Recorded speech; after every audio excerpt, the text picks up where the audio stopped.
We're going to start with the category of Best Picture. 1, 2, 3, 4, 5, 6, 7, 8, 9, and they have 10 nominees this year.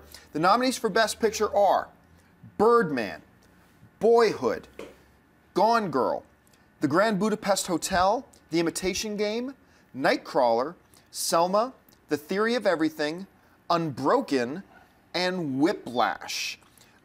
So Christian, let's start with you. Yeah. Any surprises of things that are on here? Any surprises to you of things that maybe aren't on this? Although with the list of 10, it's hard to see what might have been missed out. I think it hit everything that should be, except what is Unbroken doing in there? This is the thing that confuses me.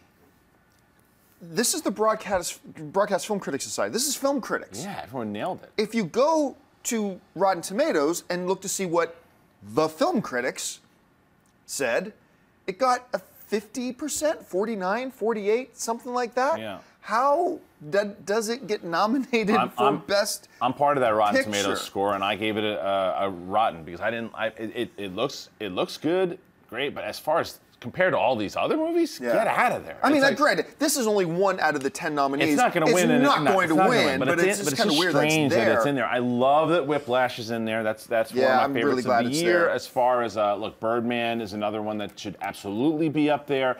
Those are the two, and Gone Girl. I think not Gone Girl. Excuse me, Boyhood. I think Boyhood and Whiplash should fight it out. It's going to be between Boyhood and Birdman, I think. But overall, I wouldn't be surprised if Boyhood took it because just of what it did as an accomplishment in general and the way it captured life.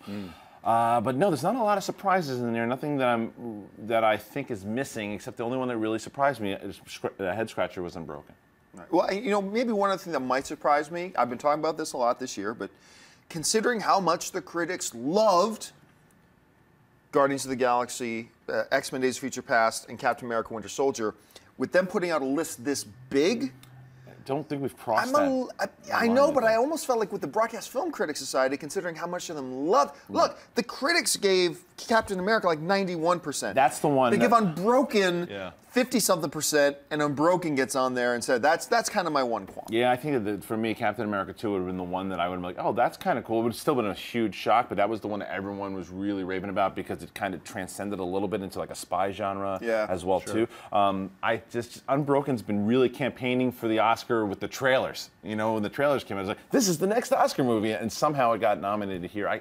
I don't think you're going to see it in Oscar season. I think it's going to be an afterthought at these awards. So, Schnepp, did anything stand out to you or surprise you? Well, you know, I had my own smaller independent film, Under the Skin, that I would have loved to have seen, you know, get a nod from one of these bigger, you know, award season campaigns for Best Picture, because that to me was a very effective movie. It's an experimental film, but yeah, I mean, you know, my top pick is Birdman. So.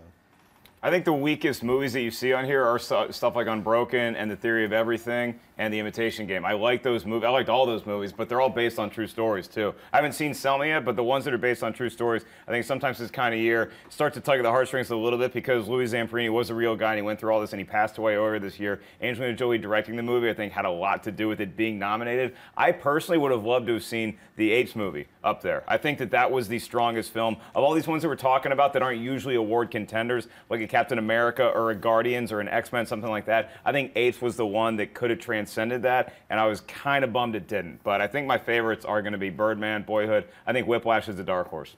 You know, it's hard for me. I'm not going to get too worked up about it because really what we're talking about is the 10th spot. And if the biggest point of controversy is the 10th spot, then your nomination list is actually pretty good.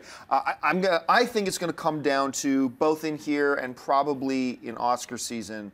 I think Boyhood, I think is building momentum. I think Boyhood, even though it came out months and months and months ago, I think that's building momentum.